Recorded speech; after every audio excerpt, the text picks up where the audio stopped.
Oil వేసుకొని ఆయిల్లో కొంచెం అంత పసుపు వేసుకోవాలి. నాట్లు పెట్టుకున్న గుడ్లు అయితే దీంట్లో వేసుకోవాలి. దీన్ని ఫస్టే కదపకూడదు. 2 నిమిషాలు ఉంచిన తర్వాత దీన్ని అటు ఇటు తిప్పాలి. గరిట అవసరం లేదు, అవి వేగుతూ ఉంటాయి. అన్నీ ఫ్రై అయిపోయినాయి. తీసుకుని ఒక బౌల్లో పెట్టుకోవాలి.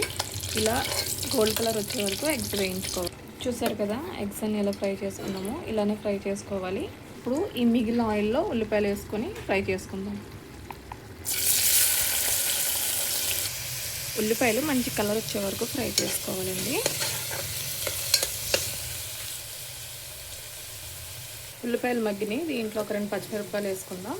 ఈ మంచిగా ఫ్రై అయిపోయిన తర్వాత దీంట్లో కొంచెం అంటే కొంచెం అల్లం వెల్లుల్లి పేస్ట్ వేస్తున్నాను, చాలా కొంచెం.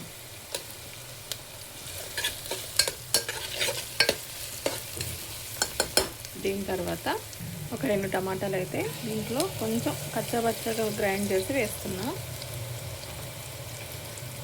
ఈ టమాటా కూడా మంచిగా దీంట్లో ఉడికిపోవాలి, ఫ్రై అయిపోవాలి. టమాటా అయితే ఉడికిపోయిందండి. ఇప్పుడు దాంట్లో కారం వేసుకుంటున్నాను. 1 స్పూన్ కాస్త ఉప్పు వేసేసి, నేను దొడ్డుప్పు వాడుతున్నాను కాబట్టి కొంచెం తక్కువనే వేస్తున్నాను. మీరు మీ రుచికి తగ్గట్టు వేసుకోవచ్చండి. ఇది ఫ్రై అయిపోయింది కదా, దీంట్లో చింతపండు పులుసు పోసుకోవాలి. చింతపండు తీసుకున్న పులుసు అయితే వేసేస్తున్నాను. అవసరం పడితే ఇంకా నీళ్ళు పోసుకోవాలి. కొన్ని అవసరం పడి పోసుకుంటున్నాను.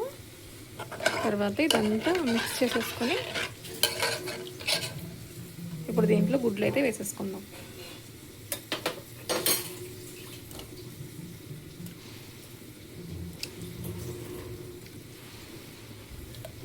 మా డాడీకి ఇలా గుడ్లు ఫ్రై చేస్తేనే ఇష్టం, ఫ్రై చేయకుండా వేస్తే తినడైనా.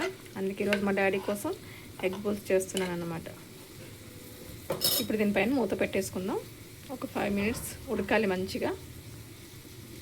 అయితే ఎగిరిపోయిందండి, చూసారు కదా, పులుసు కూడా సరిగా ఉంది.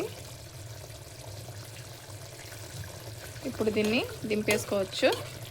కొంచెం కొత్తిమీర అయితే వేసుకోవాలి. కూర అయితే రెడీ అయిపోయింది. ఇంక సర్వింగ్ చేసేసుకుందాం. అంతేనండి, చాలా సింపుల్గా చేసుకుని కోడిగుడ్డు టమాటా పులుసు అయితే ఇంత ఈజీగా చేసుకోవచ్చు. మీరు ఎప్పుడైనా ట్రై చేస్తారా? చేయకపోతే ఒకసారి ట్రై చేసి చూడండి, చాలా సింపుల్.